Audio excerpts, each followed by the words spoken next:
check po muna natin kung tama ba o may shorted circuit ang ginawa nating wiring tutorial. So ano ho ba ang mga pamamaraan? So kailangan unang-una naka-switch off ang ating circuit breaker for the supply of our control circuit. Pangalawa, kailangan nating i-reset ang ating thermal overload relay para magkaroon tayo ng continuous circuit. So i-reset ko na po mga kalinya. Pangatlo, kailangan nakataas o nakakontak ang ating float switch. Ganun na rin po ang ating pressure switch. Then, kailangan natin baliktarin na ang ating mga selector switch, push button at indication light. So, kailangan magkaroon muna tayo ng complete circuit. So, itry po muna natin by auto selection. So, naka-auto po tayo, nakakonekta or naka-close contact ang ating pressure switch at ang ating float switch. So, dapat ma-read natin ang resistance ng ating magnetic contactor. So, ilagay natin ang ating test probe sa ating load side ng ating circuit breaker. So, kung makikita nyo po, nagkakaroon siya ng value reading which is not 0, but ito po yung resistance ng coil ng ating magnetic contactor. So, itry naman po natin in manual selection. Ilalagay ko na po sa manual selection ang ating selector switch. So, paki-check na lang po ang ating multimeter. So, dapat pag dumaan siya sa off position, so, mag-infinite siya. And then, pag nilagay natin siya in manual selection, so, wala pa ho siya. Bakit to? Kasi kailangan pa nating i-press ang ating push button start. So, pag pinress natin, magkakaroon tayo ng complete circuit, makukuha niya or mariread niya ang resistance ng coil ng ating magnetic contactor. So, wala po tayong shorted circuit.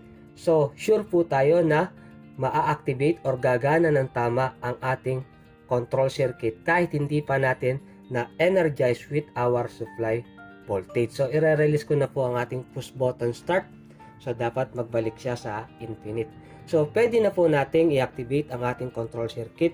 Lalagyan ko lang po ng supply line, ng 3-phase line, ang ating from our thermomagnetic circuit breaker, papunta sa ating magnetic contactor, papunta sa ating terminal block, and then papunta sa ating 3-phase induction motor para sa mas maganda at mas malinaw na pagpapaliwanag ng ating operation ng ginawa nating wiring tutorial.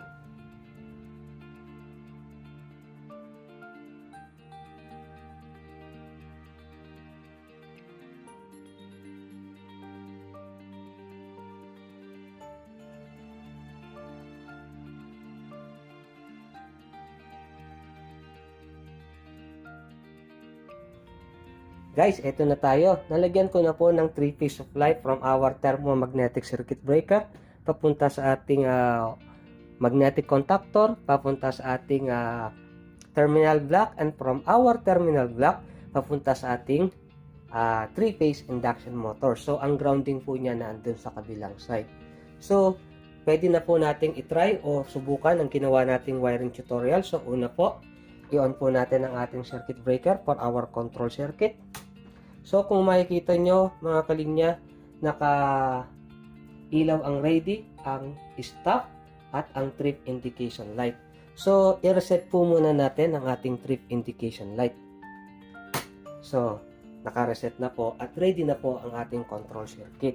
So, before po natin i-energize ang ating induction motor, so, check po muna natin kung meron po tayong 3-phase balance supply voltage para hindi tayo ma-single phasing or magkaroon ng problema ang ating induction motor. So, from line 1 to line 2, so, meron tayong 397 volts AC.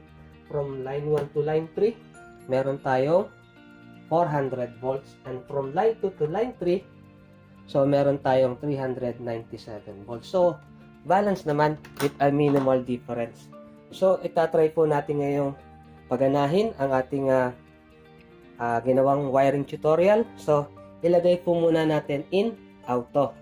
So, in auto, dadaan siya sa pressure switch and float switch. So, switch on ko na po ang ating selector switch in auto selection. So, alisin ko po muna ang ating tester. So, switch on ko na po in auto selection ang ating selector switch. So, dapat gumana siya. So, ayan po, nag-energize o gumana ang ating 3-phase induction motor na i-consider po natin na isang pump. Halimbawa po, nawalan po ng tubig ang ating storage tank. So, dapat makat off ang ating entire control circuit. Sa ibaba ko po. So, nawalan po o namatay po ang ating 3-phase induction motor. So, for example po, nagkaroon po ulit ng tubig ang ating storage tank.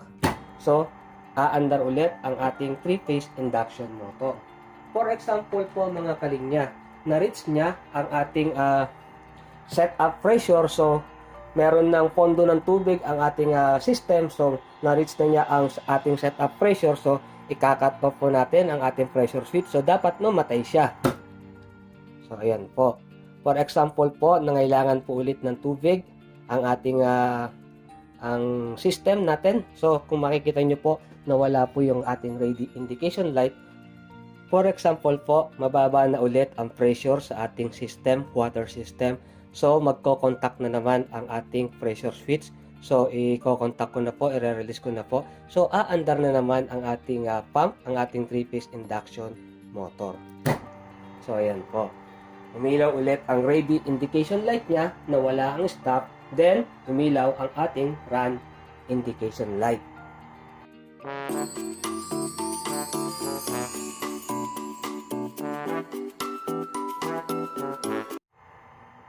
Halimbawa po, kailangan natin siyang dalhin in manual selection. So, ito po ang ating auto, off, and manual selection. So, switch off po muna natin. So, umilaw po ulit ang ating stop indication light. So, halimbawa, dalhin na natin siya in manual selection. So, naka-ready ang ating ready indication light. Ibig sabihin, mababa ang pressure sa ating water system, naka-cut in or naka-contact ang ating pressure switch. So, once na dinala natin siya in manual, hindi pa siya kagad mag-activate. Kasi kailangan pa nating i-push ang ating push button start. So, dalhin ko na po in manual selection. So, hindi po siya umandar. So, dahil in manual, kailangan meron tao, may nag-ooperate. So, i-press natin ang ating push button start. So, press ko na po. So, ayan po. For example po, katulad po sa ating auto selection na wala ng tubig. So, mamamatay po o made-deactivate ang ating 3-phase induction motor. So, once na nagkaroon siya ng tubig, hindi po siya katulad in auto selection na mag-e-energize muli ang ating pump. So, itatas po natin ang ating pump. So, hindi po siya mag-e-energize ulit. Dahil in manual selection tayo, kailangan ng tao na mag-ooperate ng ating water pump. So, i-press po ulit natin ang ating push button start. So, naka-ready pa ulit siya and then naka-stop. So, press ko po ulit mga kalinya. So, umilaw po ang ating run indication light. For example po, na-reach niya ang setup pressure ng ating water system. So, ika-cut off ko po ang ating pressure switch. So, tignan niyo po kung ano ang mangyayari. So, nawala po ang ating ready indication light, nawala ang run indication light, at umilaw po ang ating stop indication light.